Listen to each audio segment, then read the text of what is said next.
ఈ కథ పేరు ఒక ప్రామిస్. విలేజ్ లో అర్జున్ ఒక చిన్న ఊరబ్బాయి. Honest hard working farmer son. చిన్నప్పటి నుంచి బుక్స్ అండ్ స్టడీస్ అంటే చాలా ఇష్టం. కానీ ఊర్లో ఆపర్చునిటీస్ చాలా తక్కువ. అన్వి ఒక మోడర్న్ సిటీ గర్ల్.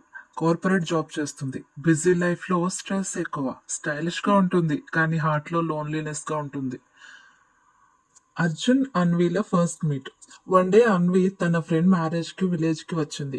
అక్కడ అర్జున్ ని ఫస్ట్ టైం చూసింది. సింపుల్ గా పనులు చేస్తూ స్మైల్ తో అందరినీ హెల్ప్ చేస్తూ ఉంటాడు. అన్వికి సర్ప్రైజ్ అయింది. సిటీలో దాంట్లో గ్లామర్ ఎక్కువ, కానీ ఇక్కడ సింప్లిసిటీలో మంచి ఫీల్ ఉంది. స్లోలీ వాళ్ళిద్దరి మధ్య ఒక బాండింగ్ ఏర్పడుతుంది. ఒకరోజు అర్జున్ అన్విని టెంపుల్ కి పిలిచాడు. అక్కడ పల్లకొల్లు పడి both talked about dreams. Anvi చెప్పింది, సిటీలో మనకి మనీ ఉంటుంది కానీ పీస్ మిస్ అవుతుంది అని. అర్జున్ అంటాడు, ఊర్లో మనకి పీస్ ఉంటుంది కానీ ఛాన్సెస్ లేవు. అప్పుడు రెండు వరల్డ్స్ కలిస్తే కాన్ఫిడెంట్. మ్యారేజ్ తర్వాత అన్వి సిటీకి వెళ్ళిపోతుంది. అర్జున్ హార్ట్ లో కన్ఫ్యూషన్, లవ్ ని చెప్పాలా లేదా అని.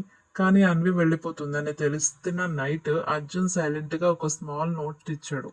నీ లైఫ్ లో బిజీ అయినా ఒక్కసారి ఊరు గురించి మర్చిపోకు. నేను ఎక్కడ ఉన్నా ఈ ఊర్లోనే నీకోసం ఎదురు చూస్తూ ఉంటాను అని చెప్తాడు. సిటీలో ఇయర్స్ తర్వాత అన్వి ఒక బ్రేక్ కోసం మళ్ళీ సేమ్ విలేజ్కి వచ్చింది. అక్కడ అర్జున్ ఇంకా సేమ్ సింపుల్ గా పనులు చేస్తూ కానీ ఒక స్మాల్ లైబ్రరీ స్టార్ట్ చేస్తాడు. ఓర్ కిడ్స్ కి ఫ్రీగా books and tuitions. Anvi heart melt అయిపోతుంది. షీ రియలైజ్డ్ మనీ కంటే వాల్యూస్ అండ్ లవ్ లో లైఫ్ ఇంపార్టెంట్ అని. ఒక ట్రీ కింద రెండు కలిసి కూర్చొని అర్జున్ చెప్పాడు, ప్రామిస్ చేసావు కదా మర్చిపోకు అని. అన్వి స్మైల్ తో చెప్పింది, ఈసారి సిటీకి వెళ్ళను కానీ నిన్ను వదలను అని.